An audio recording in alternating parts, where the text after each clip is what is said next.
സിഡ്നിയിലെ Bondi ബീച്ചിൽ ജൂത ആഘോഷത്തിൽ പങ്കെടുക്കാൻ എത്തിയവർക്ക് നേരെ വെടിവെച്ചത് അച്ഛനും മകനുമാണെന്നാണ് റിപ്പോർട്ടുകൾ.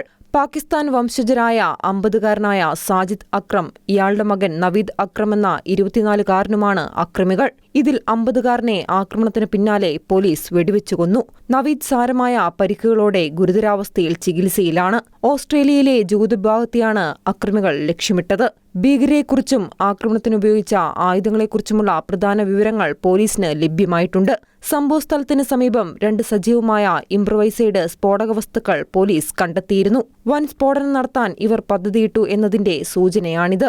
അന്വേഷണത്തിന്റെ ഭാഗമായി പടിഞ്ഞാറൻ സിഡ്നി പ്രാന്തപ്രദേശങ്ങളായ ബോണിറിങ്ങിലെയും ക്യാമ്പസിലെയും ഇവരുടെ താമസ സ്ഥലത്ത് സെർച്ച് വാറണ്ടുകൾ പുറപ്പെടുവിച്ചു.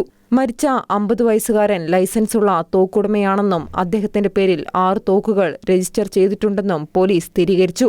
ബോണ്ടി ബീച്ചിലെ ഭീകരാക്രമണത്തിന് 6 തോക്കുകളും ഉപയോഗിച്ചിട്ടുണ്ടെന്നാണ് നിഗമനം. പാകിസ്ഥാനിലെ ലാഹോർ സ്വദേശിയായ നവീദ് അക്രം സിഡ്നിയിലെ അൽമുറാദ് ഇൻസ്റ്റിറ്റ്യൂട്ടിലെ വിദ്യാർത്ഥിയാണെന്നും ഇയാൾ ഓസ്ട്രേലിയയിലെയും പാകിസ്ഥാനിലെയും സർവകലാശാലകളിൽ മുമ്പ് പഠിച്ചിട്ടുണ്ടെന്നും റിപ്പോർട്ടുകളുണ്ട്. അക്രമികൾക്ക് ഭീകരസംഘടനയായ ഇസ്ലാമിക് സ്റ്റേറ്റുമായി ബന്ധമുണ്ടോയെന്ന കാര്യം ഓസ്ട്രേലിയൻ ആഭ്യന്തര ഇന്റലിജൻസ് ഏജൻസിയായ ASIO അന്വേഷിക്കുകയാണ്. ISന്റെ സിഡ്നി സെല്ലുമായി കൊലയാളികളൊരാൾ 6 വർഷം മുമ്പ് ബന്ധപ്പെട്ടുവെന്ന കാര്യമാണ് പരിശോധിക്കുന്നത്.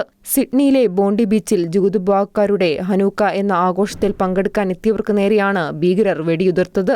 സംഭവം ഭീകരാക്രമണമാണെന്ന് പോലീസ് വ്യക്തമാക്കിയിരുന്നു. വെടിവയ്പിൽ 3-മതൊരാൾ കൂടി ഉൾപ്പെട്ടിട്ടുണ്ടോ എന്നും പോലീസ് അന്വേഷിക്കുന്നുണ്ട്. International desk Shekinah news.